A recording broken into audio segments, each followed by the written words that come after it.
tardes. Bueno, para mí es de noche, siempre digo buenas noches porque mi horario es diferente, acá es las 10 de la noche. Esta es, digamos, la segunda parte de un Facebook Live que iniciamos el sábado pasado. Muchos miembros quedaron con deseos de participar y ese es el motivo por el cual estamos hoy aquí en esta segunda edición para dar oportunidad a otros que también tienen historias que contar, que las cuenten. Saludos, acá ya veo a Leosbel conectado, a Joan, buenas tardes a todos. Muchas gracias, Adam, por estar con nosotros. Hoy intentaré, lo que intenté en la directa pasada, de transmitir un tema que nos identifica. Este tema fue escrito por un médico del grupo, se llama Somos Cubanos Libres, y espero que esta vez sí puedan disfrutarlo. Vamos a ver.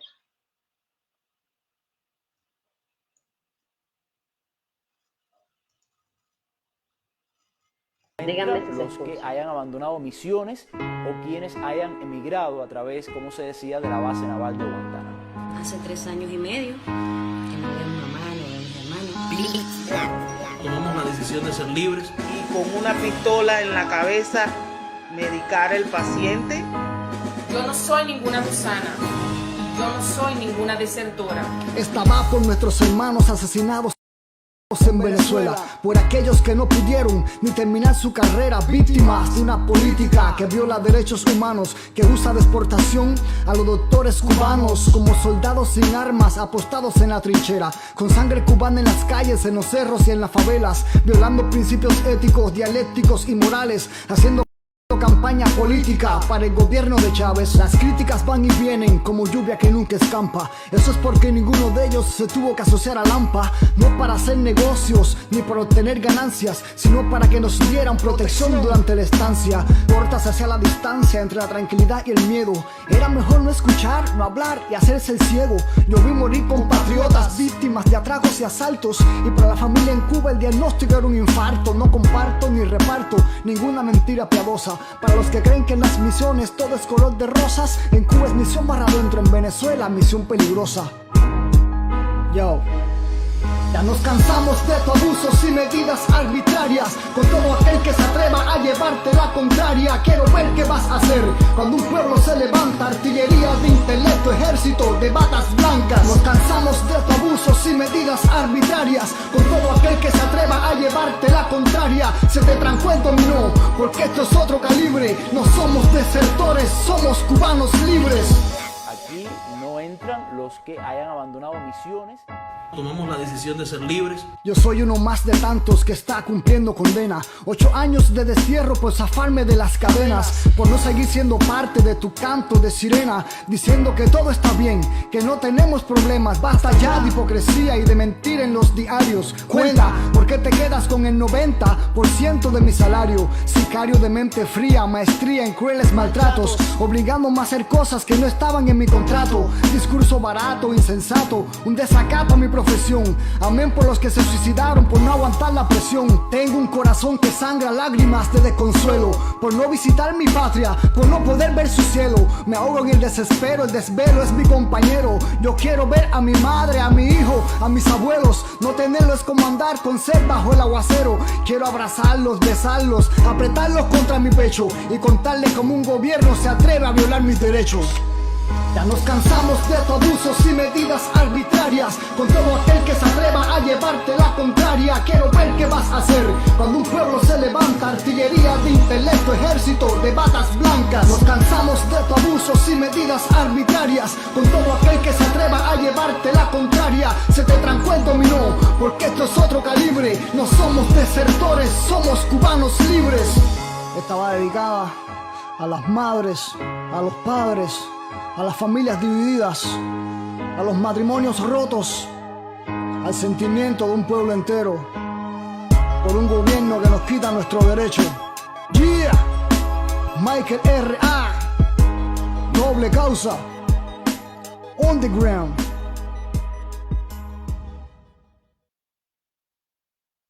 Bueno, hoy sí pudimos ponerles el video. Esta canción ya les estaba contando.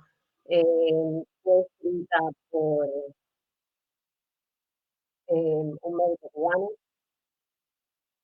Díganme si me están escuchando mal, porque yo lo estoy escuchando con un eco. Voy a esperar por su respuesta. Eh, bueno, pues nada, acá tendremos hoy, tendremos a Paloma Nora, que espero verla por acá en cualquier momento.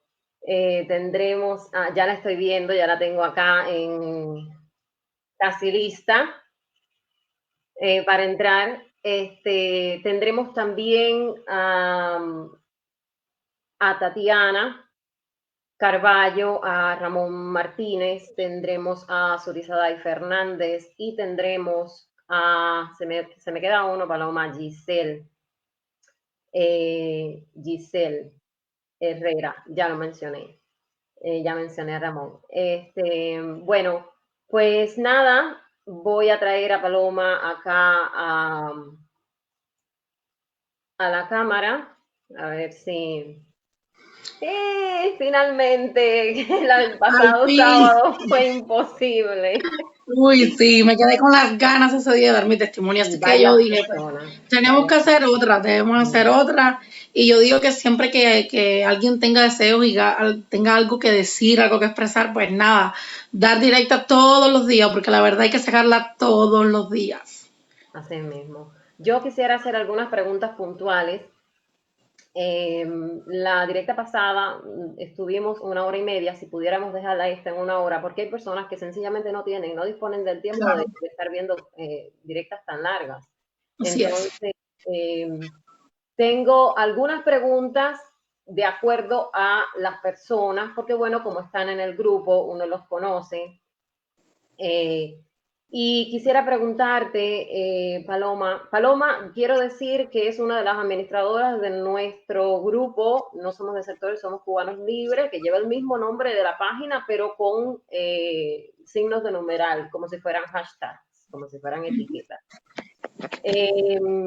Y hemos estado ahí desde los inicios del grupo, Paloma también como administradora. Y es médico. También abandonó misión y también está impedida por el gobierno cubano, por medidas arbitrarias e inhumanas, de entrar a Cuba por 8 años o más. Quisiera que me contaras, Paloma, qué fue lo que más, digamos, te impactó desde el punto de vista de la seguridad hacia tu persona. ¿Qué fue lo que más que marcó algún momento de tu misión en Venezuela? Okay. Pues nada, primeramente gracias. Buenas tardes a todos, gracias por conectarse. Y bueno, empezando mi testimonio, pues mi nombre es Nora Paloma Salvias. Soy médico cubano, como bien dijo Anarela. Estuve de misión en Venezuela, en el CDI Canaima, en el estado de Valencia. Digamos que estuve en el 2014, fue el año donde yo estuve de misión. Y respondiendo a tu pregunta, Ana, cuando mencionas la palabra seguridad, o sea, tu pregunta trae envuelta pues la palabra seguridad. Y yo quería decir, pues primero que nada, que seguridad pues no tuve ninguna. En el tiempo que estuve de misión, sí hay algo que me impactó muchísimo, fue eso, fue la falta de seguridad. Y no solo mía, sino de los médicos, maestros, deportistas, de todos los con los que yo compartí trabajo en aquel CDI. Y sé que no solo es en aquel CDI, sino en todas las misiones, y lo sé precisamente por testimonios de otros colegas, que seguridad pues no tenemos ninguna. En muchas ocasiones me tocó ir a acostarme con miedo, me tocó levantarme de madrugada mientras sentía tiros, disparos en la pared de la vivienda pues donde yo dormía. En una ocasión es algo que yo cuento y ya a mí me parece como algo pues normal, y recuerdo que cuando lo he dicho en otras ocasiones pues las personas pues como que me preguntan varias veces y yo respondo siempre lo mismo.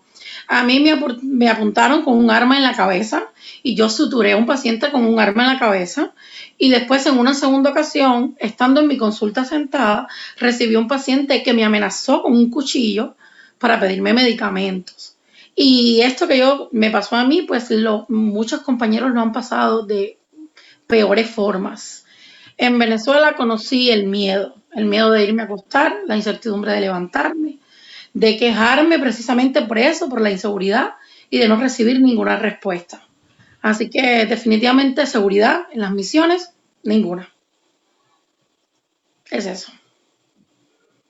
Sí, yo he escuchado historias similares y te digo que uno se queda a veces, porque en la directa pasada estábamos hablando con el doctor Durán y él nos decía que igual lo asaltaron muchísimas veces. Sí. Quiero también aclarar para la audiencia, para que nos están viendo, que no pude poner el nombre de Paloma y tuve que ponerlo abajo porque ella no está conectada desde su perfil. Parece que hay algún problema con su perfil que le impide conectar. Pido perdón, pero no me pude conectar desde mi perfil. Desde el fin de semana pasado no he podido. Y por eso pues entré por el perfil de mi cuñado, pero para que sepan el motivo. Por eso es que no se muestra su nombre, porque el nombre que me sale es el nombre del cuñado. Entonces, Paloma, tengo otra pregunta aquí para ti. ¿A quién tienes en Cuba? En Cuba tengo a toda mi familia. En Cuba tengo a mi abuela, que es la persona más importante de mi vida, a mi viejita hermosa, a quien dejé de ver por 5 años y la vi el año pasado con una visa humanitaria porque mi abuela tenía una neumonía bilateral, estuvo ingresada en el hospital entre la vida y la muerte y me tocó ir a verla. Gracias a Dios, mil gracias, que se recuperó, la abracé, la besé por tantos años que la dejé de besar y abrazar, pero fue doloroso porque para mi sorpresa mi abuela había debutado con una demencia senil. Y de los días en que compartí con mi abuela, muchos días no sabía ni quién yo era. Básicamente nos robaron 5 años de abrazos, de besos, de compartirla, porque mi abuela es todo para mí. Mi abuela es todo. También en Cuba tuve, y digo tuve porque ya no es el caso, la tumba de mi madre, que estuvo 5 años sin flores. Sin flores de mi parte, porque básicamente pues la dictadura de Cuba me impide actualmente, porque actualmente lo hace, el ir a visitar su tumba. Cuando estuve allá el año pasado, pues me tocó exhumar los restos de mi mami, incineré sus restos y los deposité en el mar. Y digamos que era una manera de llevarme eso conmigo, aunque mi madre esté conmigo, sus restos donde estén. Tengo familiares, tengo un hermanito. Esa es una pregunta que contestarla duele. Pero bueno, yo sé que hay muchos colegas peores que yo, porque muchos colegas tienen a sus hijos, a sus padres viejitos, tienen, digamos que tumbas que también visitar. Así que, pues es así. No, es terrible porque, bueno, eso responde a mi segunda pregunta. ¿Por qué abogas, por qué haces campaña por el fin de la ley o de la medida de los 8 años de destierro y separación familiar? Y si tienes algo que agregar con respecto a eso, puedes hacerlo también. Si no... Bueno, yo hago campaña porque se derogue la ley de los 8 años. Es una de las campañas que hago, porque también hago campaña por una Cuba mejor, hago campaña por una Cuba libre, hago campaña por libertad de expresión y derechos para mi pueblo. Pero bueno, en este caso, hago campaña porque yo no soy la única profesional, o digamos que la única médico, que por haber roto las cadenas de un contrato esclavista, hoy está siendo separada de su familia. No somos pocos, somos miles, más de los que ellos pueden contar. Somos miles que han tenido que, digamos que llorar a un fallecido a través de una foto o una llamada, porque no todos tienen la oportunidad que tuve yo de ir por una visa humanitaria. Yo conozco compañeros que han tenido sus familiares enfermos, como Carlos Ramírez, que él estuvo acá en la directa pasada, que no ha podido ir a ver a su familia, y tuvo sus hermanas con cáncer. Me uno porque es una ley, digamos, ley, pero no aparece en ningún lugar, digamos que es una imposición que viola los derechos fundamentales de la familia, el derecho a libre movimiento, pero ¿qué podemos esperar de una dictadura que viola derechos de todo tipo? Porque a nosotros nos impide entrar, pero no solo a nosotros los médicos, también impide entrar o salir a deportistas, a periodistas, a maestros, a todo aquel que exprese digamos que con libertad la oposición a su llamada revolución y a su falsa humanidad. Pero aquí Exactamente, seguiremos, o sea, nada nos va a detener, aquí seguiremos. exactamente. Paloma, se ha dicho mucho que si rompes el contrato, que esa es tu responsabilidad. Incluso se han, digamos, sugerido algunas medidas. Muchos de nosotros en el grupo hemos dicho, bueno, pero es que los 8 años es demasiado, eso es una crueldad, tú no me puedes coartar mi derecho a entrar y salir de mi país sencillamente porque yo abandoné un contrato de trabajo. Y me gustaría, no sé, saber qué piensas de una de estas medidas al respecto. Por ejemplo, ¿tú crees que una multa por una suma X de dinero sería justa en vez de 8 años de destierro? Digo, una multa, puedo decir, no sé, algo que Sí. tenga que ver con el dinero, ¿no? Que tú pagues una cantidad, digamos. Bueno, primero que nada, yo rompería mi contrato laboral, digamos que 1000 veces más. La libertad tiene un precio caro y es de quien esté dispuesto a pagar por ella. Yo estoy dispuesta a pagar por ella, yo le he pagado y somos muchos las que le hemos pagado. Ahora, yo no le debo nada, absolutamente nada a esa dictadura. Yo no le pago nada.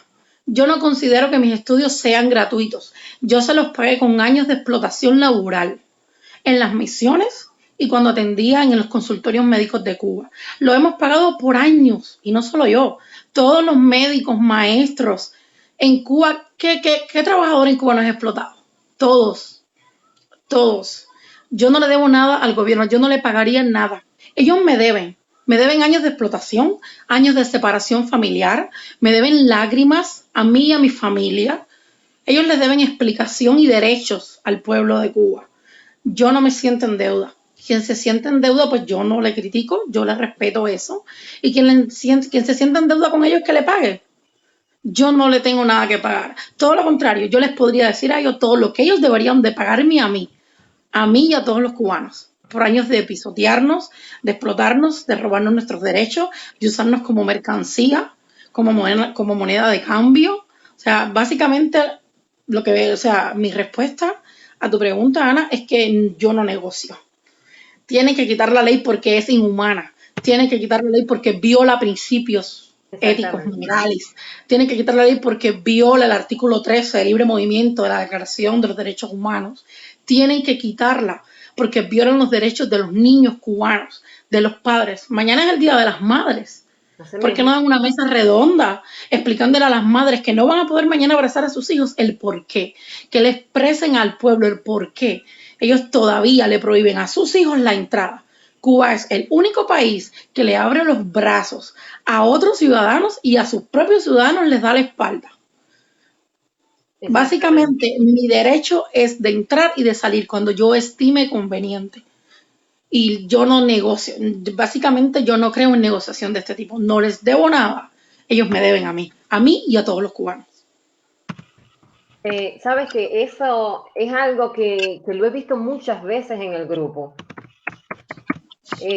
porque en algún momento hay personas que han sugerido esto, sobre todo en Twitter, cuando hemos hecho campañas en Twitter en contra de esta medida de los 8 años, y por la unidad familiar, he visto que hay gente que le dice, bueno,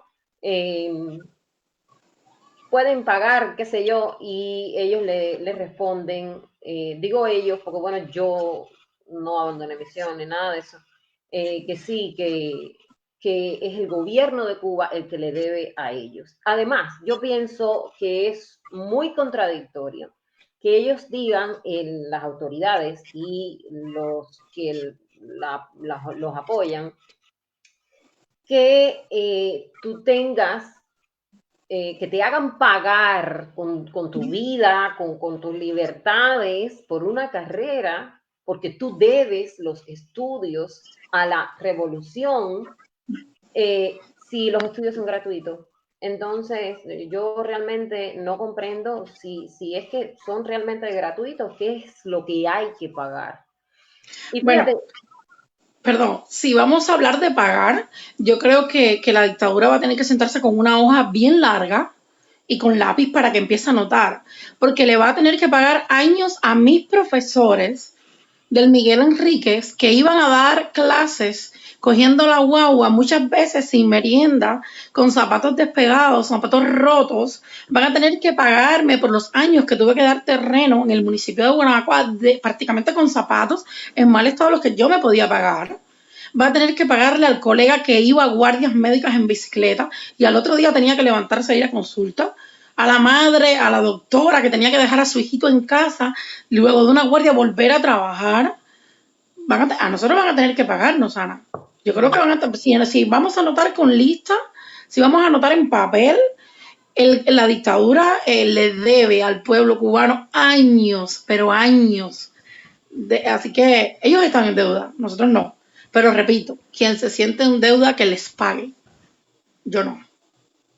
Mi libertad ha tenido un precio alto. Han sido años de lágrimas, de separación familiar. Repito, la volvería a pagar.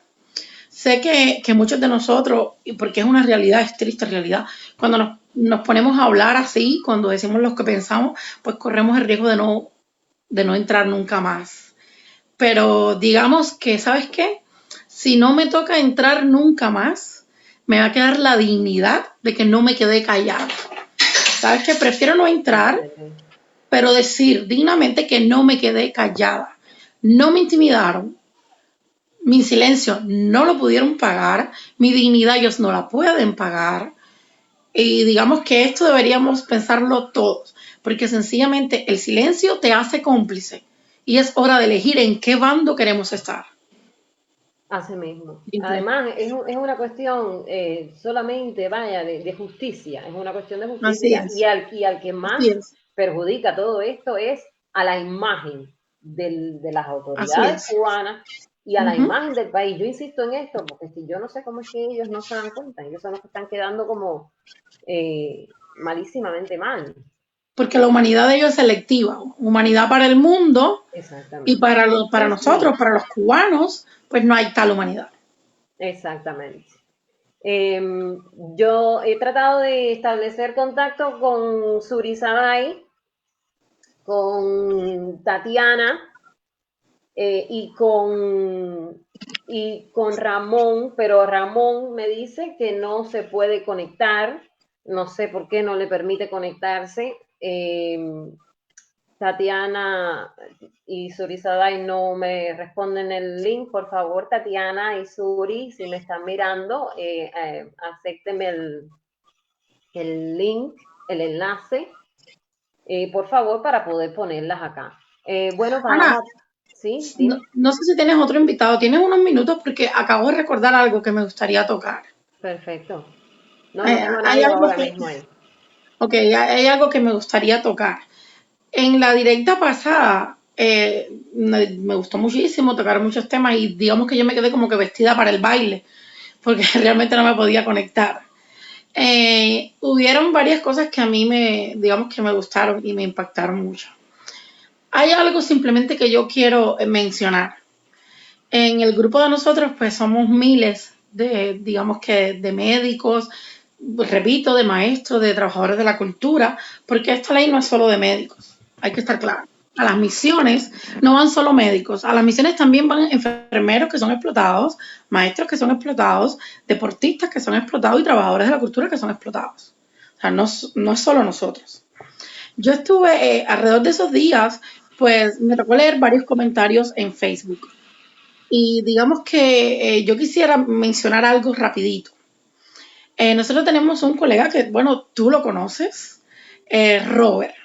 Robert es una de las personas que más yo admiro.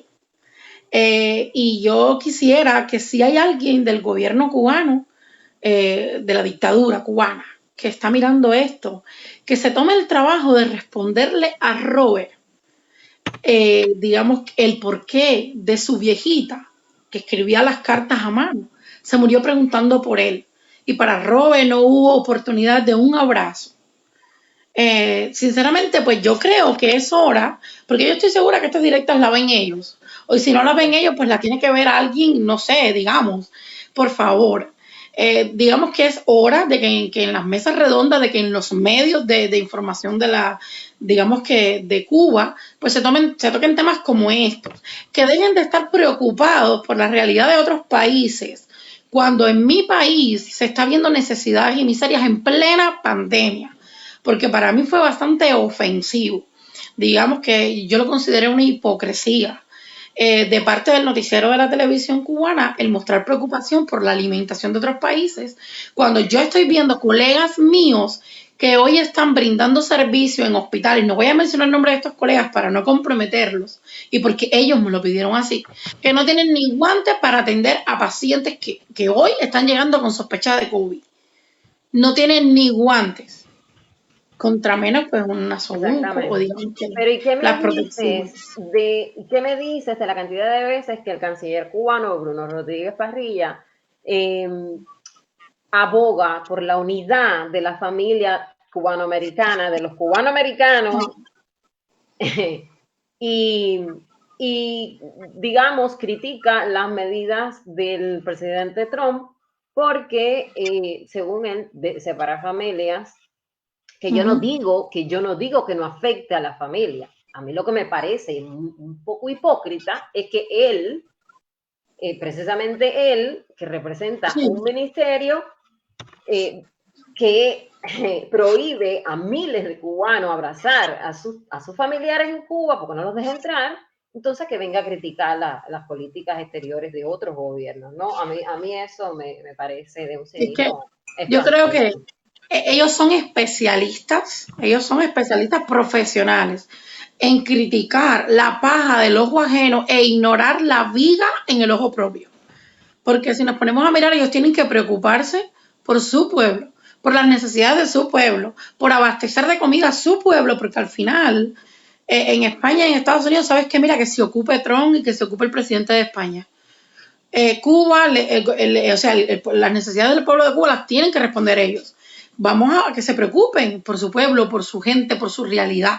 Si tanto le preocupa a Bruno Rodríguez, digamos que la unidad de la familia norteamericana, de los americanos y todos esos derechos, vamos a revisar la de la familia cubana. Vamos a revisar la cantidad de periodistas que hoy por hoy no pueden salir de la isla de casos como por ejemplo la misma ajedrecista Jennifer, la que estuvo en la directa pasada, que ni a misión fue y hoy no ha podido regresar a abrazar a su familia. Así mismo. Y hay millones de casos como este. O sea, vamos a revisar qué está pasando con nosotros, que se preocupen de lo que realmente importa, que es del pueblo de Cuba. ¿Entiendes? Pero ya te digo, son especialistas en criticar a los vecinos y Así, en las cosas de ellos bien hipócritas. así mismo. Y entonces cuando no le gusta que los demás critiquen, eh, pues lo que hacen es que decretan leyes draconianas para Ujú. callar, amordazar a los demás como el Sí, como la 360. ley Tengo Mordaza. a Suri aquí, la voy a subir Perfecto. ahora. Pues nada, muchas Suri, tú vas gracias. a Un ir. abrazo y muchas bendiciones. Está bien, mi vida. Gracias, Paloma. Gracias por estar aquí. No me iba a Abrazos. despedir de ti todavía. Ah, pensé que Eh, sí, ya me estoy. no, pero quería aprovechar que Suri estaba ahí porque a veces las personas no saben, porque yo no les puedo decir que están y que yo sé que están, y entonces no quería que se fuera. Eh, bueno, gracias por participar, gracias por todo lo que haces en el grupo, eres el alma del grupo, eso lo sabe todo el mundo. Tú más. Y bueno, para adelante, hay que seguir con esto, porque no hay de otra. Gracias, un abrazo a todos, bendiciones y gracias por estar conectados y compartan para que la verdad se sepa, porque Exactamente. de recuerda, el silencio nos hace cómplices. Abrazo, un besito a los dos. Abrazo. Bueno, Suri, bienvenida. Gracias por participar. Ah, Eh, no, gracias a ti. y quería, porque tú fuiste de los que se quedaron en una incertidumbre cuando el gobierno de Cuba decidió retirarse de más médicos en Brasil. Y quisiera que me contaras un poco dónde estás, por qué estás allá, y qué hizo que tomaras esa decisión.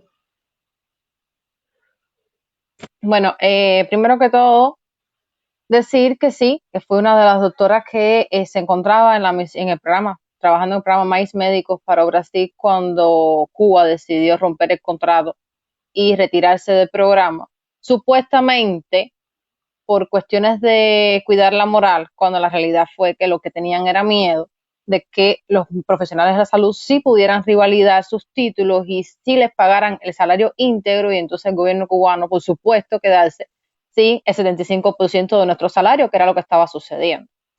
Y bueno, cuando el gobierno de Cuba se retiró, pues yo decidí quedarme en Brasil, como tantos otros que nos quedamos en Brasil, en una incertidumbre, en un limbo migratorio, porque en ese momento no teníamos refugio, no teníamos nada cierto en las manos, ni trabajo de ningún tipo, no como médico, sino de ningún tipo. Y nada, lo decidí porque, como dijo la doctora Paloma antes de mí, ser libre, solamente se sabe de cosas ser libre cuando uno lo prueba. Y después que uno lo prueba, es algo que tú nunca vas a volver a dejarte esclavizar por nadie. O sea, tú salir y tú decir, puedo hacer, decir, pensar y actuar como yo desee hacerlo, esté bien o esté mal, eso no tiene precio ninguno. Eso no hay nada que lo pueda pagar. Había algo que anteriormente escuché a la doctora Paloma decir, y era la separación familiar. Sí, eso es algo que todos los que necesitamos pensamos antes de hacerlo. De hecho, lo analizamos muchas veces. Muchos nos demoramos años en tomar la decisión pensando en eso. Pero también vemos la otra parte. La parte donde me estás explotando en cualquier lugar, porque a los médicos los explotan de las misiones, pero los explotan en Cuba también. A los médicos en Cuba les pagan, es que digamos que, no sé, un 0.1% de lo que realmente debería ganar un médico. Y les exigen como si le estuvieran pagando una millonada cuando no es así. O sea, la explotación va realmente de un lugar a otro. Yo he escuchado y he visto, y yo tomé la decisión a partir de la última vez que estuve en Cuba, entre tantas cosas que influyeron. Yo tenía una profesora de pediatría, doctora en ciencia, o sea, una persona que ya pasó prácticamente todos los grados que existen dentro de la medicina, y estaba en una parada, plenas 2 de la tarde, agarrando el sol que caracteriza la isla y esperando una guagua.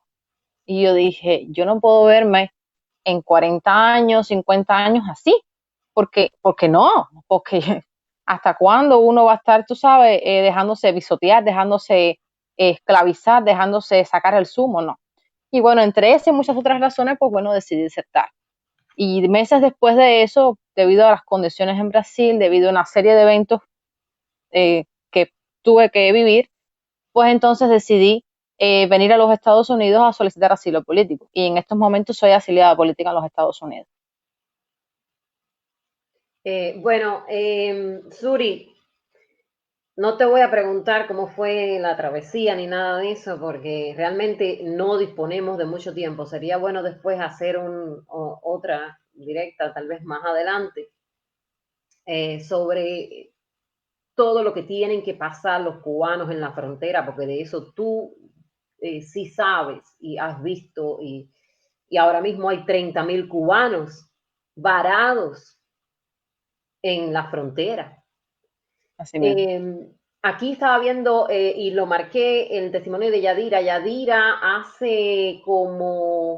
creo que hace más de un año, ella hizo una publicación en el grupo. Ella se fue para Cuba porque la deportaron. No sé si lo ves ahí en pantalla, el comentario de ella que yo lo marqué.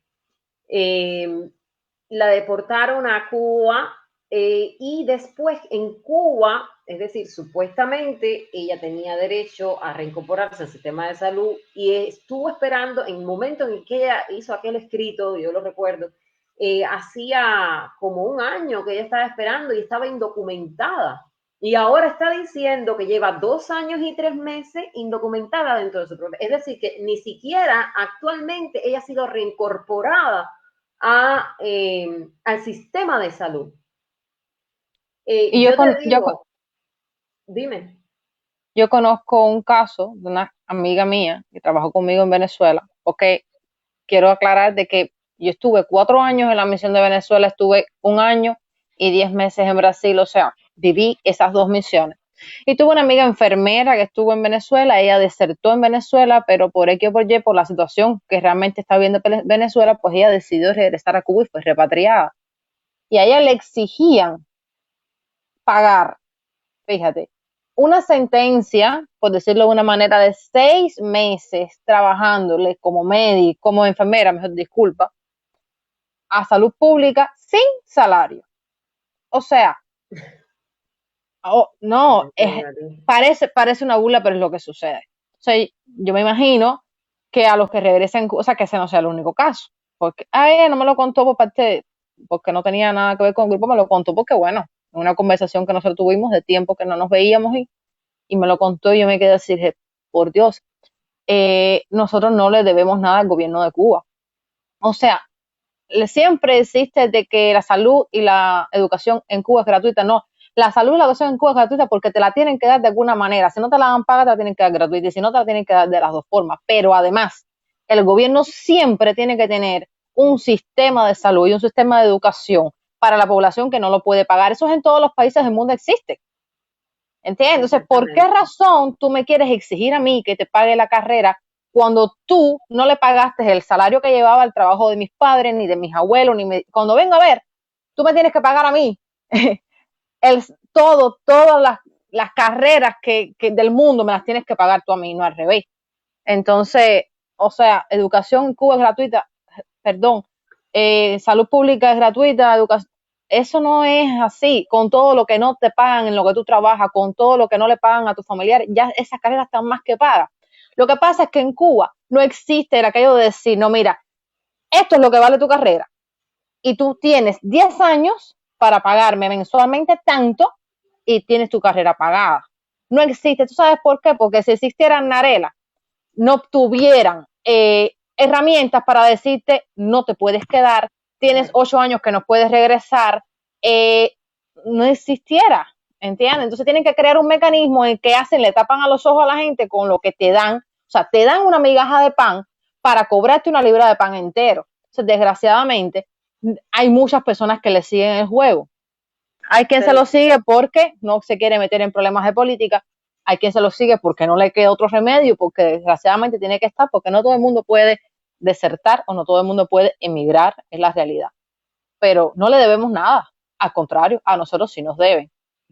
Y es una falta de respeto que constantemente el gobierno de Cuba quiera comparar a Cuba con Estados Unidos.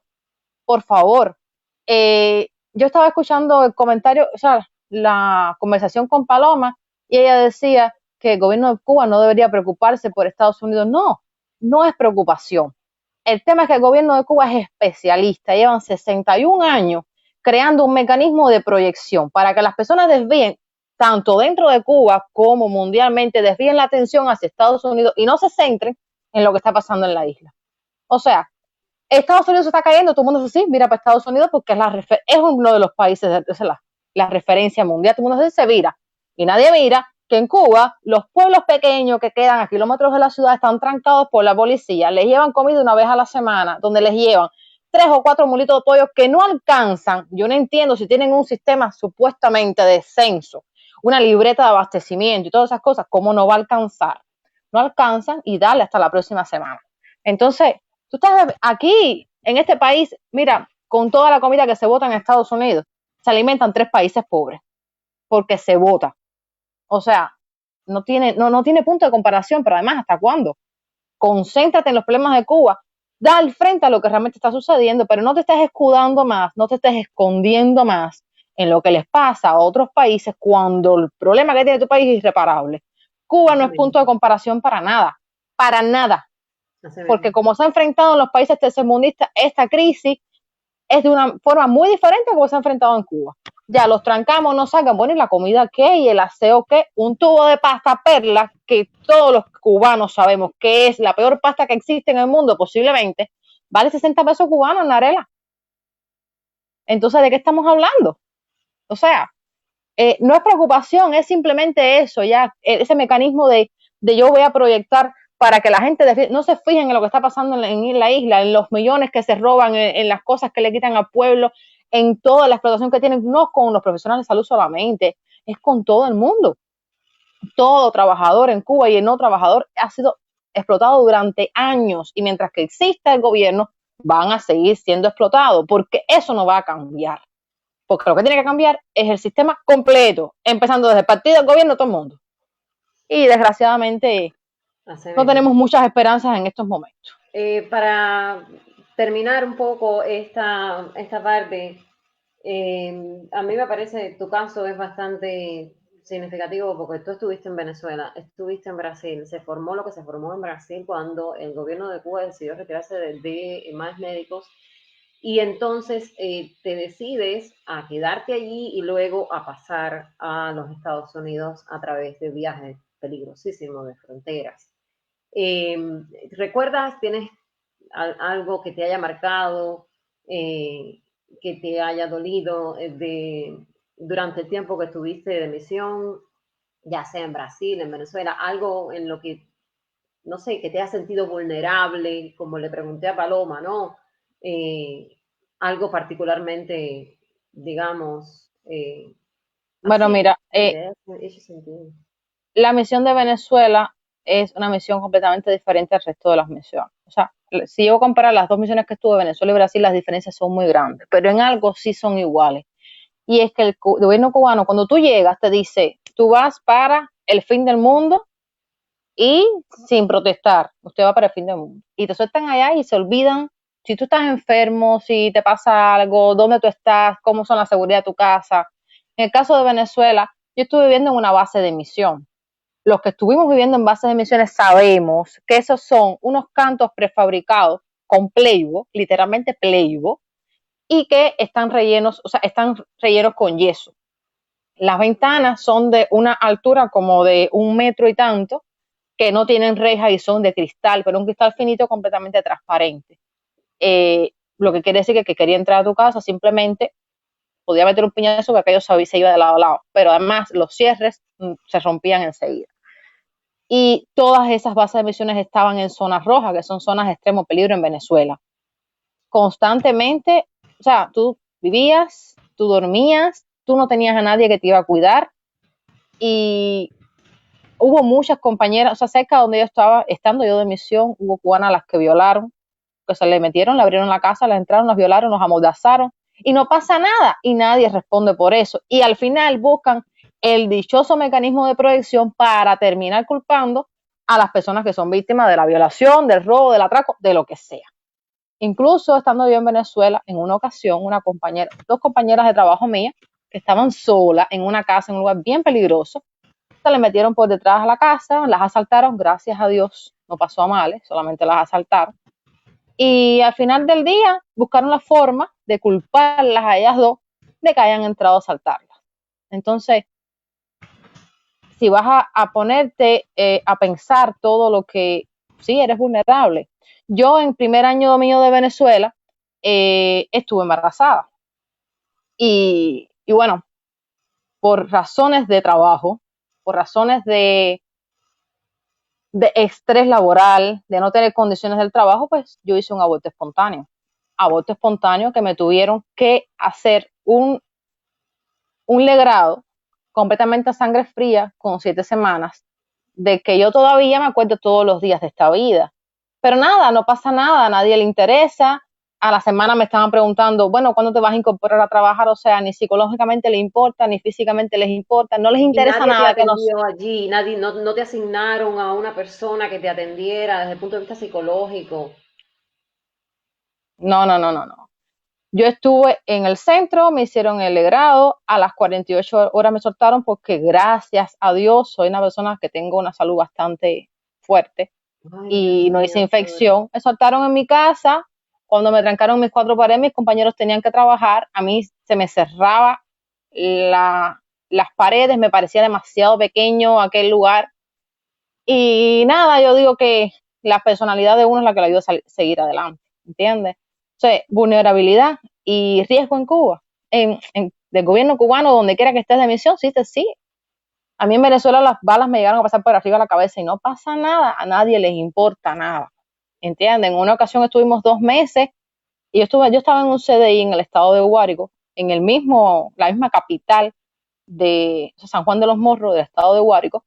Hay un CDI que está al lado de la PGB. La PGB es una de las 3 prisiones que mueven el AMPA de Venezuela. Y en una ocasión había un enfrentamiento entre los presos que, para colmo, constaban con armamento y los guardias, y los tiros daban al CDI porque estaba al lado. ¿Tú crees que cerraron o siquiera que los jefes cubanos fueron, no sé, apoyar a uno, buscar la forma de sacarte? No, tienen que seguir trabajando, manténganse ahí, cierren las puertas, como si una puerta, aguantar una bala, y nada, no pasa nada, Narela, porque a él no le importa nada.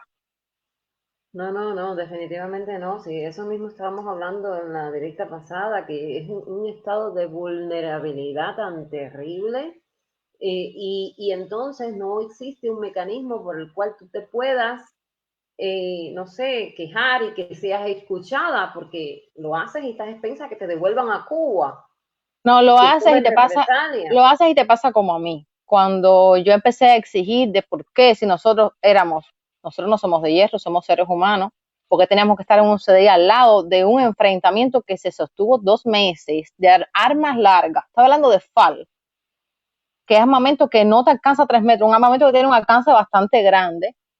Incluso en la calle atrás del CDI había una serie de personas que querían entrar porque tenían familiares dentro de la prisión y los guardias se lo impedían y lanzaban las bombas lacrimógenas.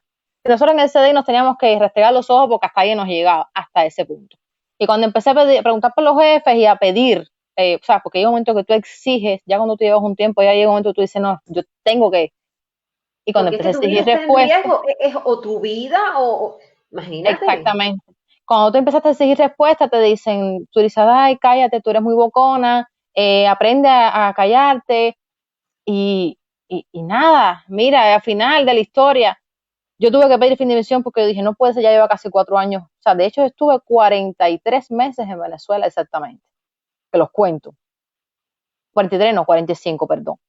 Y si tú no te cuidas tú, o sea, al final yo me tuve que cuidar yo misma hasta donde yo pude. Vuelvo y repito, nosotros los cubanos que estamos ahí no tenemos un chaleco antibala, no tenemos nada que nos proteja porque ni las casas nos protege, ¿entiendes? Pero nadie, tú lo dices y lo dices, te conviertes en un punto rojo, ahí el jurídico te empieza a visitar. A mí se me empezó a aparecer en mi casa a las 10 de la noche, se me aparecía en el puesto de trabajo a cualquier hora, hasta que dije, mejor me voy porque en ese momento no encontré la forma de desertar y dije, me voy para mi casa.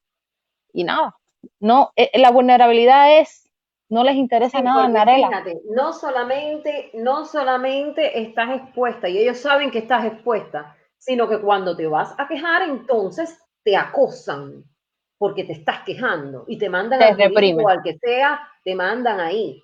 No, señor, te te, digo, re- te muchísimas reprimen. gracias por tu testimonio.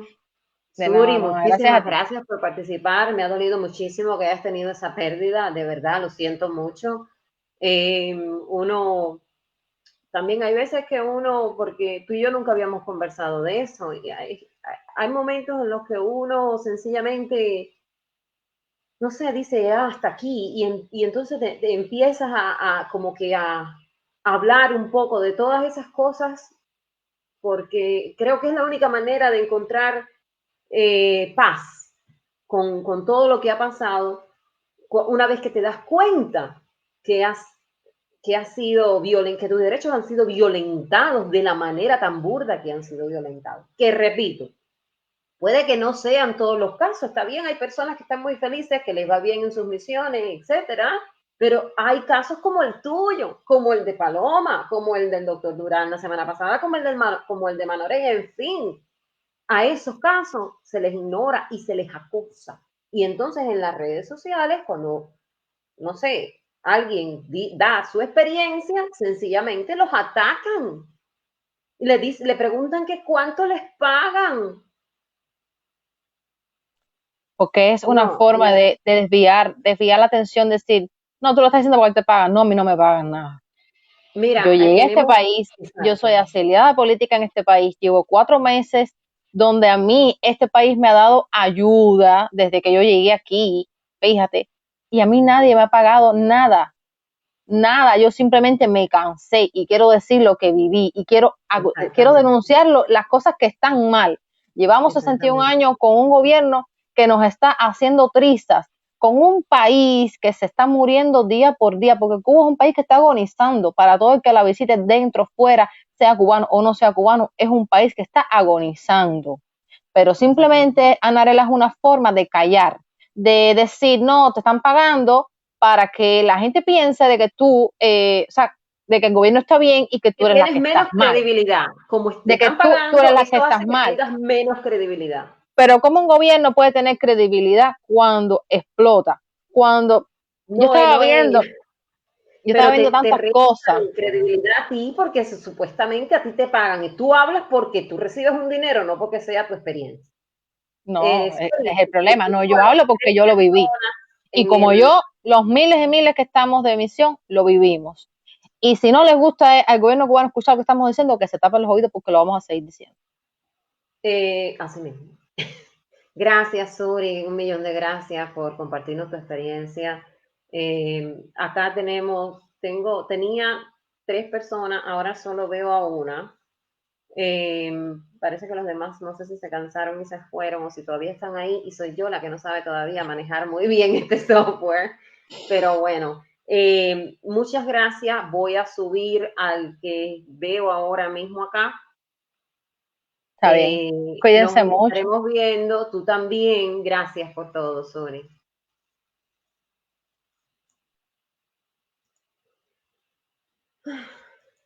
No es fácil. Las cosas que uno tiene que escuchar, la verdad que no es fácil. Acá les traeré ahora a Ramón Martínez. Él nos quiere compartir su testimonio. Él insistió mucho en la directa pasada. ¿Cómo estás, Ramón? Hola, hola, Gracias ¿me escuchas? por estar aquí. Sí, yo te escucho. ¿Tú no me escuchas a mí? Sí, te escucho y te escucho bien. Gracias por estar aquí. Ya llevamos casi una hora de transmisión.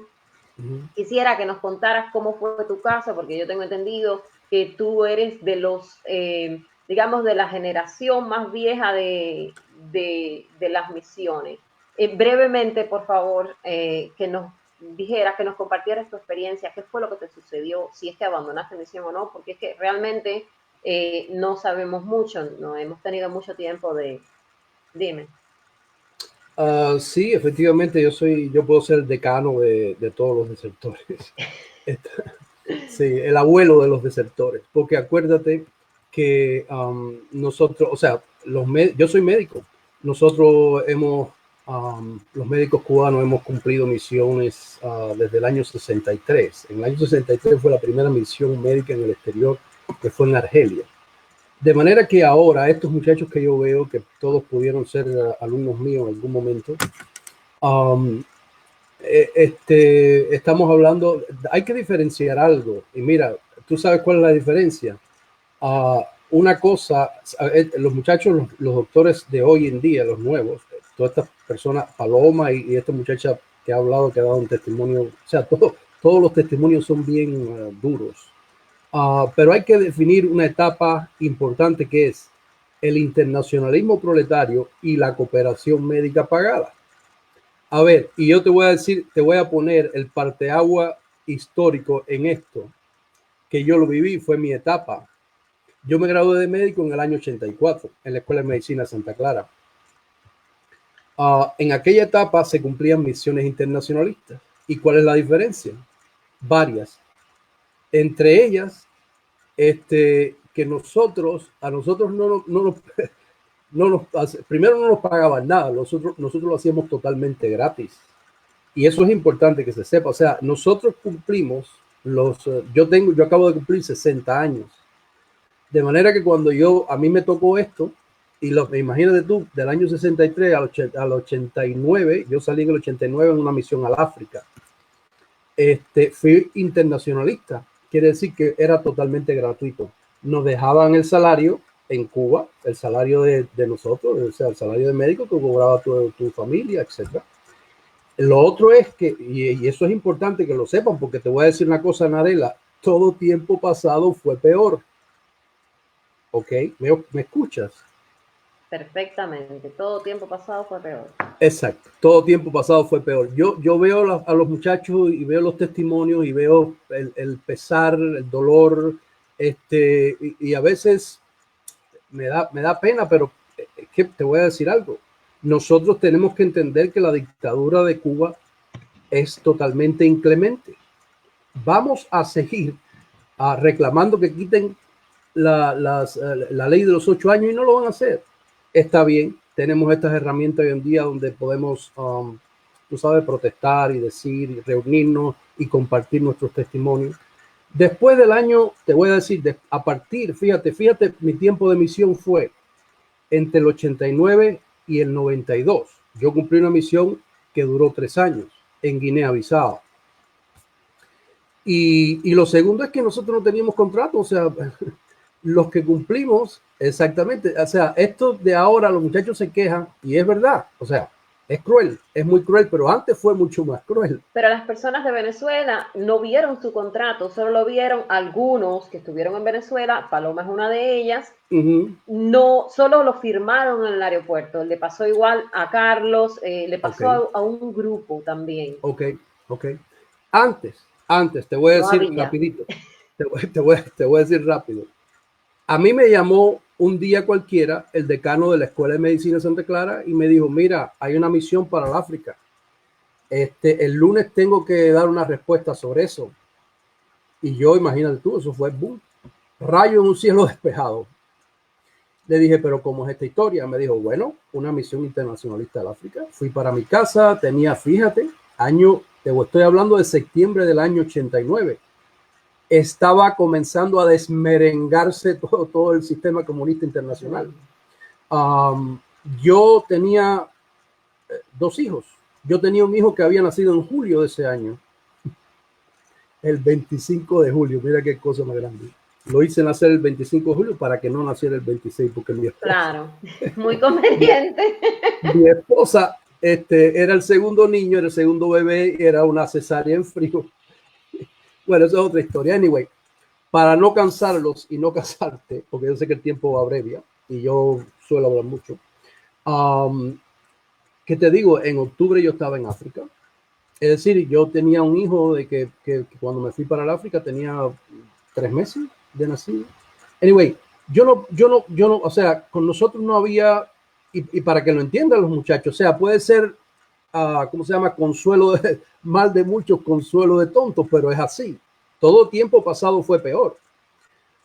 Yo fui a trabajar en una escuela de medicina que había en Guinea-Bissau, que Fidel Castro le había regalado al presidente. Escucha esto, al presidente de Guinea-Bissau le había prometido abrir una escuela de medicina en Guinea-Bissau. Guinea-Bissau es un país muy pequeño en la costa subsahariana del África. Y le había prometido una escuela de medicina. Yo fui como parte de esa oleada de profesores de la escuela de medicina. Fíjate, profesor, yo hice una especialidad en ciencias Pero ¿por qué básicas. fue que tú, discúlpame, por qué fue que tú decides abandonar el... Yo no abandoné nada. No. Yo estuve viajando durante 3 años al África y yo regresé a Cuba. Entonces, estamos hablando de hace muchos años, ¿me entiendes? O sea, yo llevo inclusive fuera de Cuba casi 24 años. Y algunas de las experiencias que los muchachos han descrito aquí de la dinámica dentro de las misiones y de, digamos, todas estas persecuciones, si tú decías algo que no debías, o no que no debías, que te estaba sucediendo, pero que según ellos no debías decirlo, ¿era igual? Era peor. Era peor. Mira, te voy a decir, llegar al África era en la escalería del avión que te recogieran tu pasaporte y a partir de ahí, pues, teníamos un control tremendo. Las condiciones de vida eran condiciones infrahumanas. Ahora he escuchado aquí muchachos decir que vivían en casas de Playboy, qué sé yo. Pues yo estuve durmiendo durante 4 o 5 meses con mis zapatos. Yo fui civil, o sea, yo no fui a una misión de guerra. Con mis zapatos eran mis almohadas, en un colchón lleno un colchón de muelles con muelles rotos. A nosotros nos daban un estipendio de unos ripiajos ahí del dinero de Guinea-Bissau, peso guineense, que no nos alcanzaba para comer. Nosotros no llegábamos a fin de mes.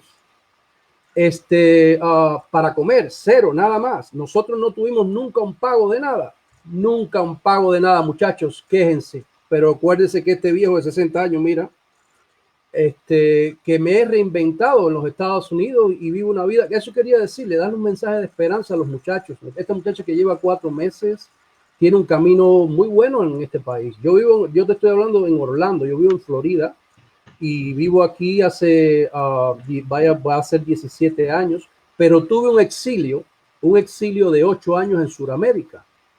Y cuando los comunistas acabaron con el Mais Médicos de Brasil, yo le escribí una carta abierta a todos esos muchachos diciendo, quédense, la libertad no tiene precio, lo que quieran quedarse, ¿ok? Yo sé la ley de 8 años y toda esa historia, ¿me entiendes? Yo estuve a Narela 10 años separado de mis hijos. Ay, sí. Yo no vi a mis hijos por 10 años. Yo no le puse a mi padre un ramo de flores en su tumba por 20 años. Entonces, estos muchachos de hoy en día tienen que entender que la dictadura de Cuba es una dictadura muy cruel, absolutamente cruel. Mira, tengo barba porque estoy saliendo hoy a Narela del confinamiento. Llevo una semana. Sí, de la cuarentena. Sí, he estado una semana y pico sin trabajar porque estaba sospechoso del coronavirus. Yo soy enfermero, yo soy un enfermero registrado aquí en los Estados Unidos. Estudié aquí, hice 4 años de college. Llegué viejo y me metí en el college, hice 4 años y tengo un bachelor en enfermería. Acá tengo a Yadira que me está esperando hace rato. Tiene una niña pequeña y sí, la voy a subir porque la niña es tarde donde ella está y la niña tiene que ir a dormir. Absolutamente. Mira, Narela, yo tengo muchas cosas que decir, mucho testimonio que compartir y mucha esperanza que darle a estos muchachos, ¿ok? Yo quiero que cuentes conmigo, yo quiero que Paloma ha sido muy amable también, cuentes conmigo y cualquier, es decir, yo estoy en Estados Unidos hay vida, si no puedes ser médico, pues puedes ser enfermero y puedes llegar a ser, mírate, les voy a decir a todos, puedes llegar a ser un nurse practitioner. El nurse practitioner es una maestría en enfermería que lo hizo mi esposa aquí en Estados Unidos y trabajas como médico, ganas bien, qué sé yo, pero bueno, pues hay que pasar por todo esto. Pasamos por la desgracia de la separación familiar, de los dolores. Yadira, no te vayas. De las lágrimas. Yadira, ven tú, ya me voy. Un abrazo, muchas gracias. Muchísimas gracias. Nada, muchísimas gracias. Ya vas a salir en cámara, Yadira. Muchísimas gracias. Ramón, por tu testimonio y por estar aquí con nosotros. Te lo agradecemos. Muchísimas gracias. Adiós. Adiós. Hola, Yadira. Hola, buenas noches a todos. Qué bueno que nos podemos conectar contigo porque ya yo había hablado de tu caso. Yo te recuerdo perfectamente cuando tú hiciste tu testimonio en el grupo y me pareció increíble porque ellos dicen, las autoridades cubanas dicen, bueno, si te vas a repatriar, te aceptamos y te reincorporamos al sistema de salud. A Carlos Ramírez no le permitieron repatriarse. Ni siquiera le habilitaron el pasaporte para poder entrar a Cuba, fíjate. Es decir, que tú eres el segundo caso en el que ha habido una especie de contradicción entre lo que dicen las autoridades y lo que realmente sucede. Cuéntanos cómo fue tu experiencia.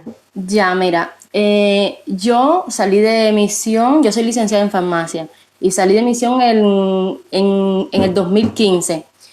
Y estando ahí en Venezuela, lo que estuve fueron como 2 meses y medio por ahí.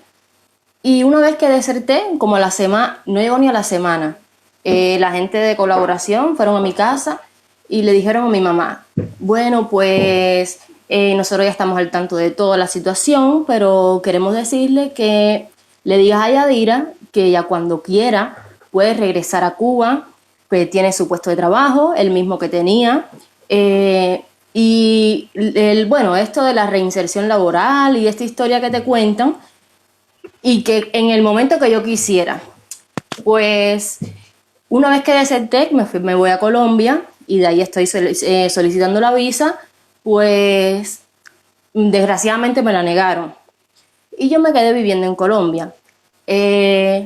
Apelé, ¿sabes? A los 3 meses me volvieron a denegar la visa y pues que yo decidí irme de manera ilegal, pues ya no tenía de otra. Y cuando trato de irme a Estados Unidos de manera ilegal, me cogen en la frontera con Panamá y en esos días había una revuelta y nada, me cogieron y de una vez me deportaron para Cuba. Me cogieron un día y al tercer día ya estaba llegando a Cuba. Cuando llegué, pues bueno, en el aeropuerto, ¿qué te cuento? En el aeropuerto me trataron muy mal, muy mal, muy mal. Da la coincidencia que estando yo en Colombia, yo hice unas amistades y una señora con la que yo estuve viviendo con ella en su casa y estuve con su familia, ella le puso una carta de invitación a mi mamá. Y yo traigo a mi mamá a Colombia, un mes, ya me habían negado la visa ya cuando eso. Y yo dije, bueno, pues si voy a estar 8 años, si voy a estar mucho tiempo sin ver a mi mamá, vamos a traerla, estoy con ella un mes y saber Dios cuándo nos vemos de nuevo. Bueno, traigo a mi mamá, está un mes y entonces el contacto que yo tenía para cruzar la frontera me dijo, tiene que ser el día 22 de mayo, no hay de otra, porque hay un grupo que tengo que va a pasar ahora y si no vas a tener que esperar un mes más. Y yo dije, no, pues yo me voy con esa gente. Y dejé a mi mamá 2 días sola en Colombia con esta familia que te digo. Y cuando a mí me cogen, todo fue una completa coincidencia.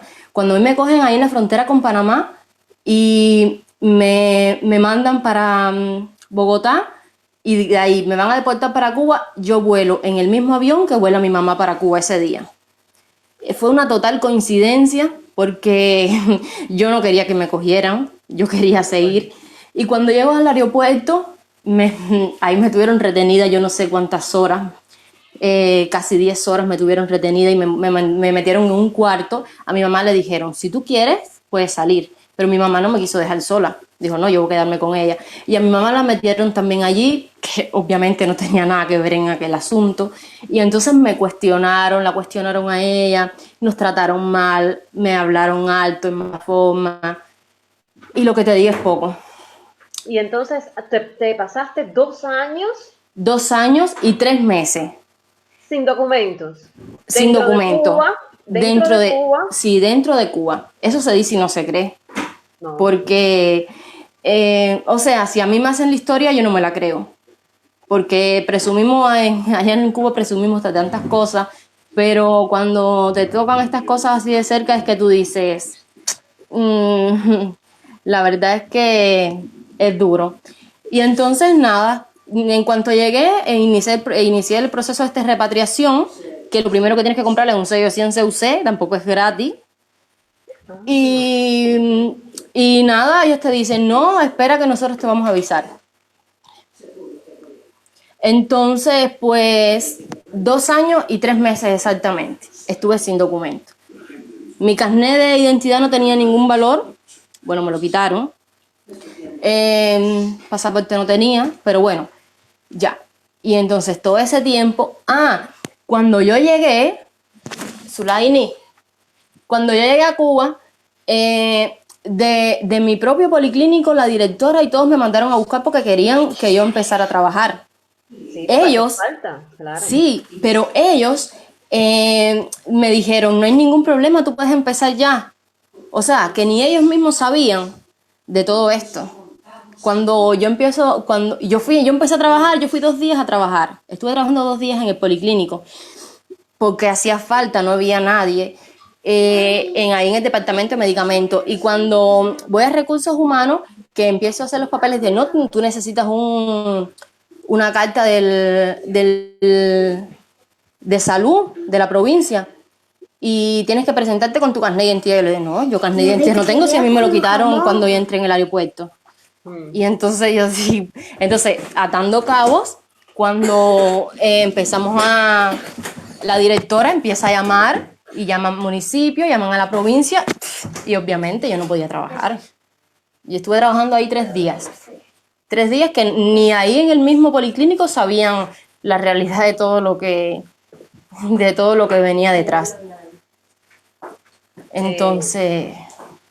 No, si yo te digo que yo tampoco, yo no podía creerlo cuando yo leí tu testimonio en la... Y yo lo escribí estando en Cuba, porque la gente dice, no, yo lo leí, yo lo escribí estando en Cuba. yo dije, bueno, pues que sea lo que tenga que ser, porque la gente ya tiene miedo a hablar y también es entendible, pero yo lo escribí estando allá. Entonces, pues nada, ese tiempo, lo que ya después de a ese tiempo que te digo, ya me aprobaron la repatriación, que el carnet me lo dieron, el carnet de identidad me lo dieron un día y ese mismo día solicité el pasaporte. Y pues nada, gracias a Dios, ya no sé quién, pues que pude salir de Cuba de nuevo. Gracias Ahora, a Dios. Sí, porque sí. te hubieran regulado, porque el decreto... Teníamos ley miedo, por teníamos supuesto. mucho miedo y mucha desconfianza, porque una vez que por todo lo que ya había pasado, pues Claro, es difícil, claro.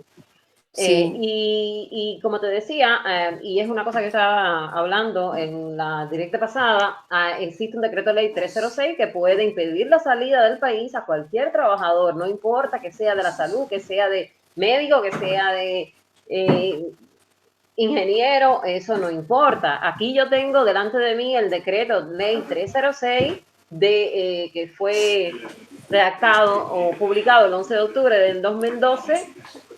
Sí. Se llama Decreto sobre el tratamiento a los cuadros. Si quieres te puedo quitar de la cámara ya para que otra muchacha entre, porque veo que estás un poco complicada. Ahí, sí. si quieres quedarte como no te sientas presionada, porque yo también tengo hijos. Vale. Y yo sé lo que eso significa. Sí. Después podemos ponernos de acuerdo y... Pues ya estamos en contacto. Ya claro. estamos en contacto. Perfecto. Muchísimas gracias por comentar. Muchísimas gracias por ver la directa. Y muchísimas gracias por no quedarte callada. Incluso desde Cuba denunciaste tu situación. Ya, claro. Muchísimas gracias. No, nadie me va a callar. Gracias a ti y que tengan buenas noches. Igual. Bueno, yo decía que existe, les voy a poner ahora en cámara déjame ver a quién tengo conectado, a Giselle conectada, le voy a poner en cámara a Giselle porque está conectada, no quiero seguirla haciendo esperar más. En unos segundos estará aquí Giselle con ustedes, pero antes de yo comenzar, hola. Hola. Bienvenida. ¿Me escucha? Sí, perfectamente. Perfecto. Antes de yo comenzar contigo, Giselle, me gustaría seguir con el tema que quería desarrollar. Voy a poner en pantalla ahora mismo una circular que fue distribuida a todos los bufetes colectivos que dice que básicamente no me alcanza la vista para leer eso, pero lo que dice es que se le prohibirá que cualquier profesional de la salud pueda solicitar sus títulos, es decir, ellos lo pueden solicitar, pero no se los van a dar, ni la certificación de notas, ni las certificaciones en el MINREX de sus titulaciones, ni siquiera, y eso lo dice ahí el documento, ni siquiera, déjame ver si te quito un momentico, y me quito yo también, para que se vea el documento solo en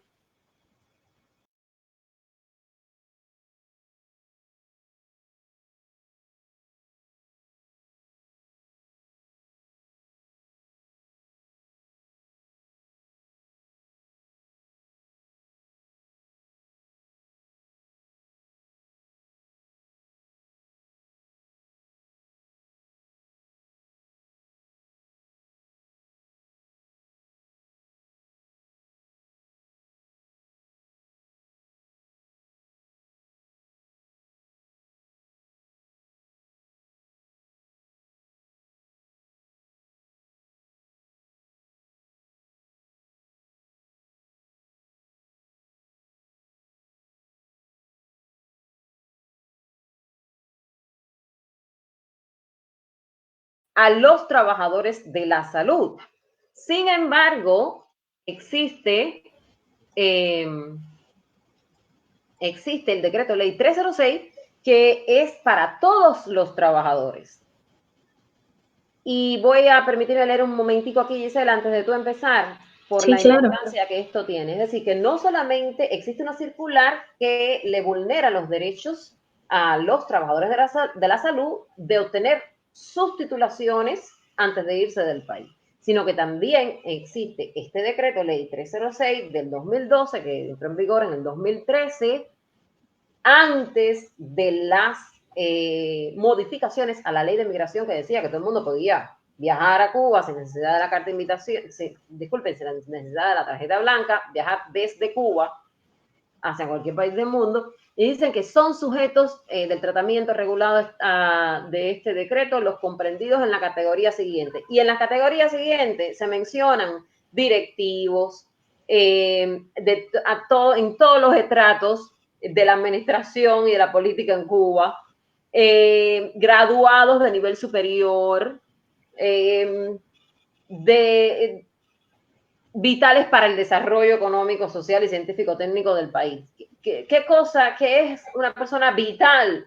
Eso no se sabe, eso es a discreción del Estado cubano, claro, decidir quién es vital.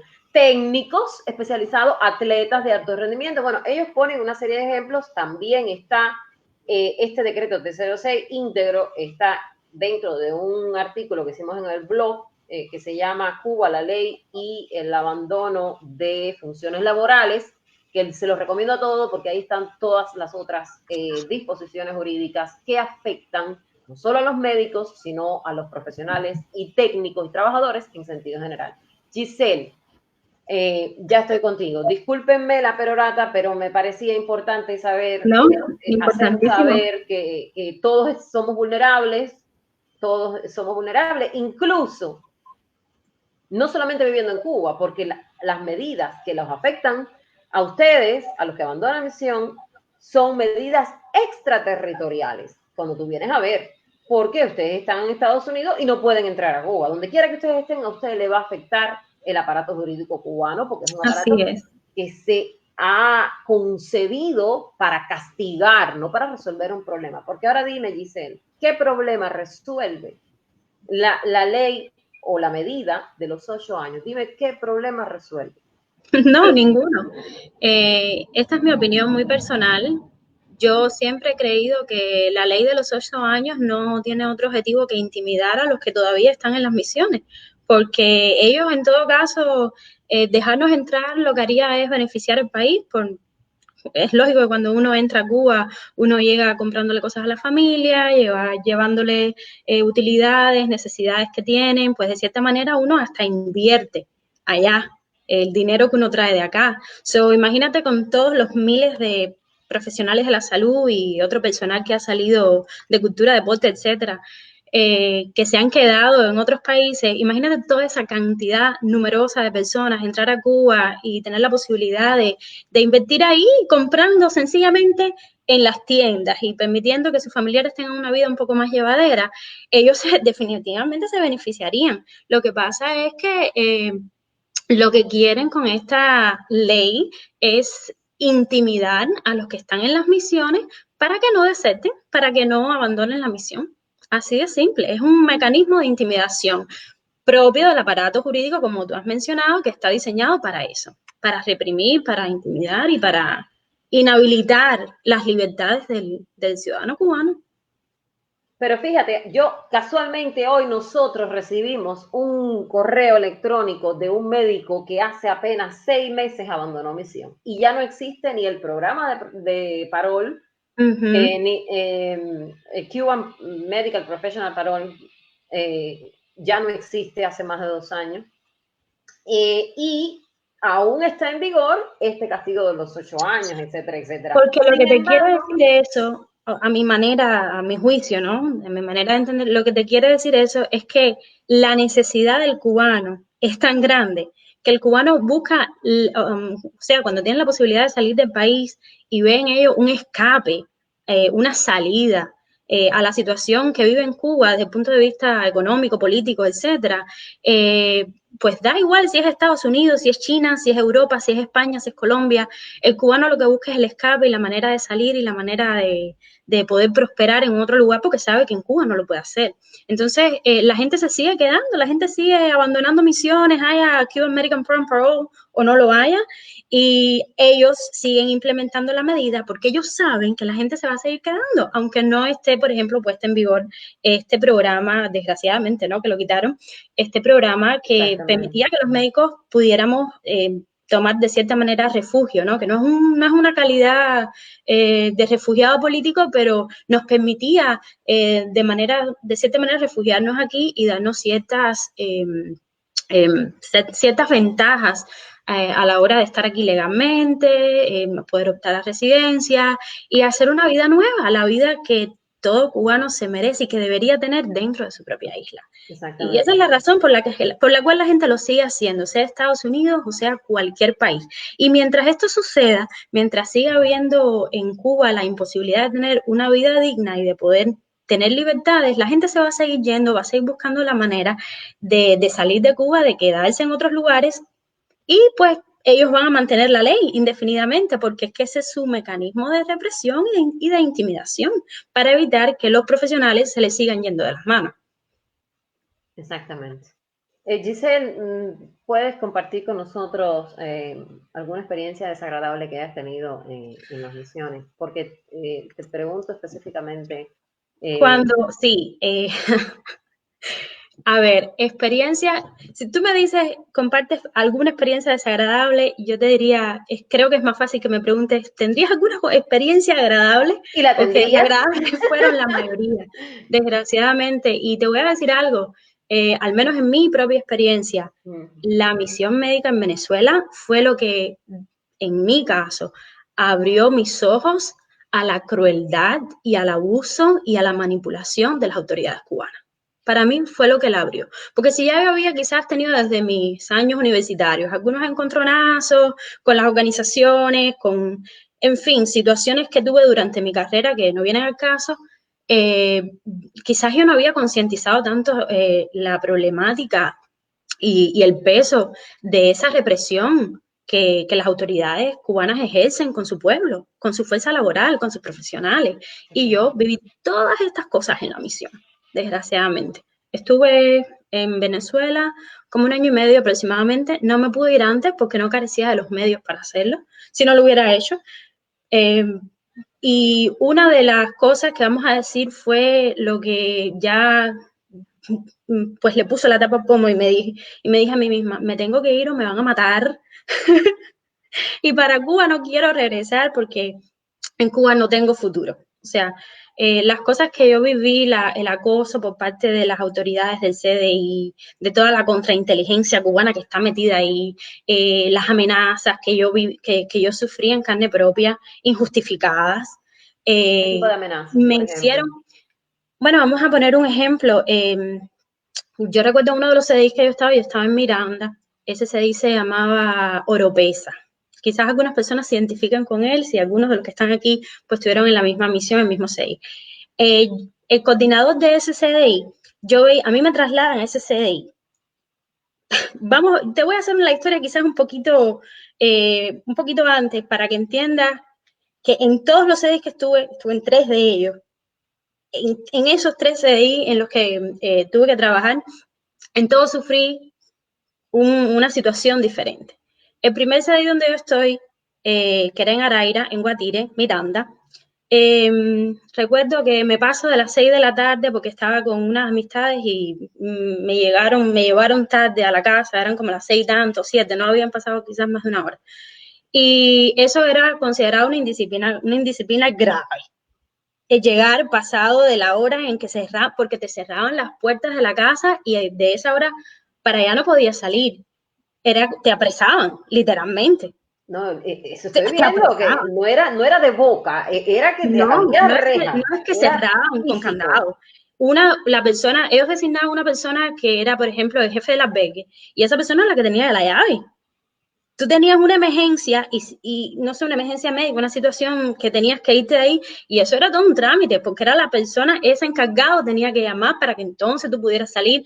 Pero bueno, el caso es que a las 6 de la tarde, si tú no estabas adentro, te quedabas afuera. Y si llegabas después de las 6 de la tarde, eso era una indisciplina grave.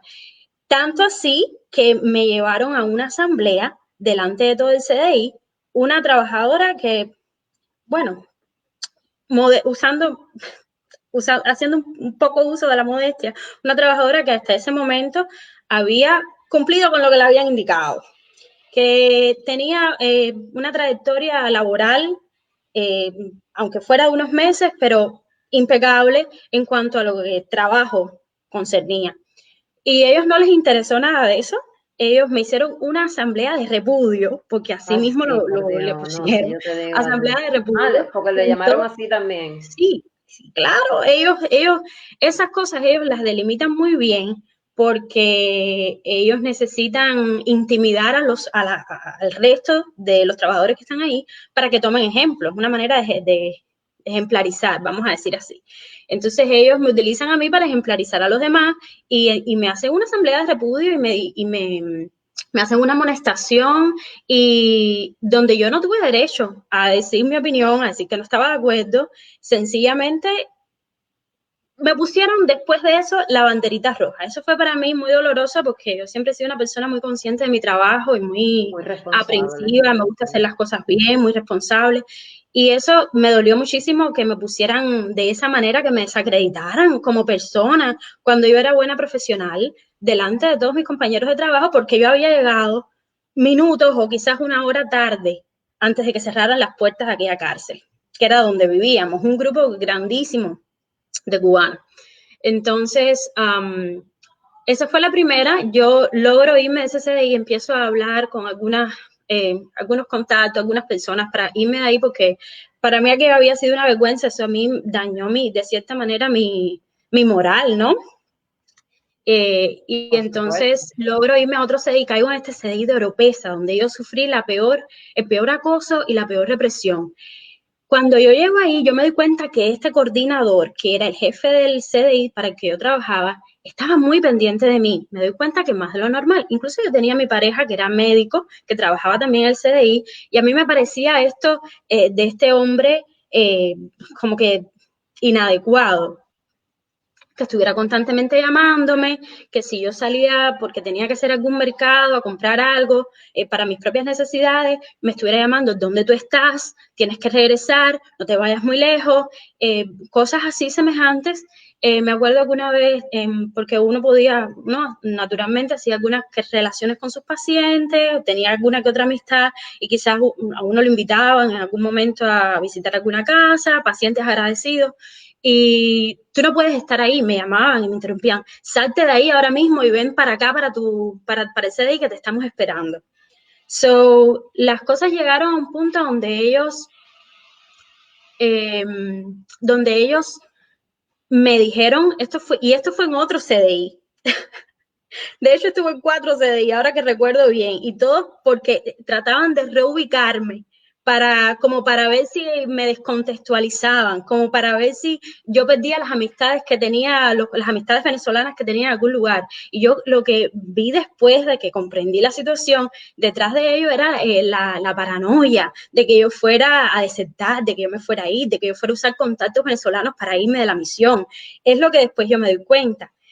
Porque además una persona o un cubano, un compañero mío, que parece que era llegado a este coordinador del CDI, un día yo comentándole, diciéndole: ay, yo no sé por qué esta gente me caen tanto arriba, no me dejan vivir, están constantemente llamándome, me siento intimidada porque me siento hasta acomplejada, que tengo mi pareja y tengo este hombre constantemente visitándome en la casa. Ellos iban hasta mi casa a visitarme, a ver si yo estaba ahí.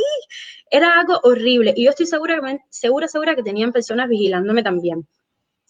Entonces, me dice esta persona, que es amigo mío: lo que pasa es que ellos te tienen puesto en una lista roja de posible desertora. Es para reírse y al mismo tiempo para indignarse, porque te etiquetan. ¿Por qué? Porque tengo amistades pacientes venezolanos. ¿Por qué? Porque soy una persona joven, porque soy recién graduada, porque no tengo hijos, porque tengo familia en el extranjero. Ellos te estudian y te etiquetan. Y Y entonces, si ellos sabían en ese eso, momento te ponen el ojo encima. pero fíjate, disculpa que te corte, ahora vas a continuar. Pero si ellos sabían todo eso, porque excepto las amistades venezolanas, todo lo demás tú lo traías de Cuba. Es decir, Claro. bueno, Lo que no pasa es que tenías son hijos, las tenías familia. necesidades. Ellos tienen planes, cuotas de personas que ellos tienen que cubrir. Por ejemplo, yo llegué a la misión en Venezuela cubriendo a otra oftalmóloga, ¿entiendes? Entonces, que necesitaba relevo, que de hecho estaba atrasada para relevar. La desesperación de tener personal, de exportar personal para poder cumplir con las demandas del contrato que tienen con X país, pues ellos mandan al recién graduado. De hecho, fui como oftalmóloga a través de un diplomado de oftalmología que hice recién graduada. Entonces, pero a mí me confirma mi sospecha esta persona que me dice con seguridad, ellos te tienen una lista específica de posibles desertores. Por eso es que ellos te están asediando y por eso es que están acosándote. Y lo otro que quería mencionarles, en otro de los CDI en los que trabajé, que fue en el CDI de La Vaquera, en Guarena, Miranda, coincido con no coincido, realmente nunca lo había conocido antes, pero veo otro coordinador que pues sigue con la misma faceta del otro. O sea, era como que ellos entre ellos, es como todo un mecanismo de que ellos entre ellos se informaban, quizás hasta tenían en mi expediente puesto algo, escrito algo, que decía, esta muchacha hay que conservarla, esta muchacha hay que perseguirla, hay que mantenerla bajo control. Y entonces este señor se reúne conmigo y con un grupo bastante grande del CDI, no había sido una asamblea de repudio o amonestación como la primera, pero fue un grupo grande de personas del CDI a puerta cerrada y aquello fue, yo creo que ha sido una de las peores cosas que he pasado porque aquello me tocó emocionalmente y tocó mi psiquis totalmente. En aquella asamblea me dicen que yo soy un foco rojo, me etiquetan así mismo y me lo dicen, tú eres un foco rojo de indisciplina y nosotros hemos venido siguiéndote y conocemos todo tu historial desde que tú llegaste a la misión, cuya única indisciplina que yo había cometido, la única realmente, había sido aquel llegar tarde a la casa y por lo cual me había hecho la asamblea. Tú eres un foco de indisciplina, tú eres un foco rojo y te tenemos puesto el ojo, todos los que están aquí te estamos mirando, te estamos observando. Y a partir de ahora, hasta que nosotros lo decidamos, palabras textuales, hasta que nosotros lo decidamos, tú no vas a ir a hacer compras sola, está prohibido que tú salgas a ningún lugar, no se te puede ver con ningún venezolano. Tú tienes que ir estrictamente de tu casa al CDI y del CDI a tu casa.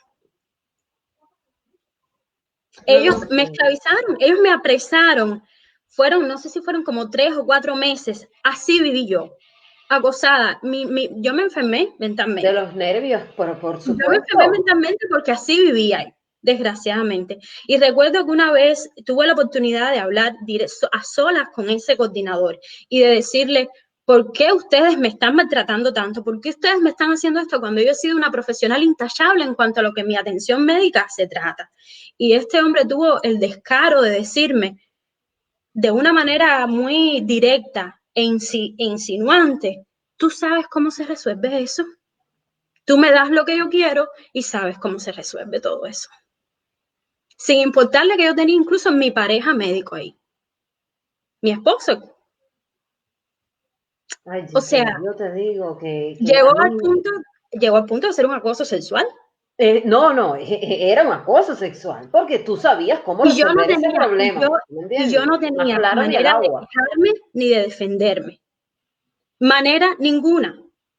Y dime, porque ellos habían creado un aparato de vigilancia y de cómplices alrededor de aquella supuesta persona indisciplinada que tenía posibilidades de desertar. Claro, porque él te hizo un perfil. Él te hizo No un fue perfil. él. son ellos, son los jurídicos aquellos, es el aparato este de vigilancia, de represión que tienen, en el que vivimos los médicos ahí en esas misiones. Es horrible. O sea, además de que tú tienes que ir a exponerte a violencia, a pasar trabajo, a mentir, porque mientes con las hojas de cargo, con las guardias, con los productos, con los medicamentos, con todo lo que uno hace ahí. Además de que tú tienes que pasar por esas cosas, vivir este tipo de acoso y no tener ningún tipo de representación ni posibilidad de virarte para ningún lugar a decir ayuda. Es algo desconcertante. Entonces, esto fue lo que a mí me hizo de alguna manera decir, ¿en qué mundo yo estoy viviendo? ¿Qué país es este? ¿Qué representación yo tengo? ¿Qué seguridad yo tengo? Aquí no tengo ninguna seguridad. Y cuando yo decía aquí, decía Cuba. Claro, porque es que ellos...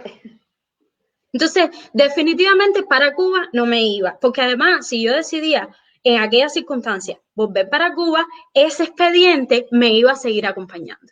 Por supuesto.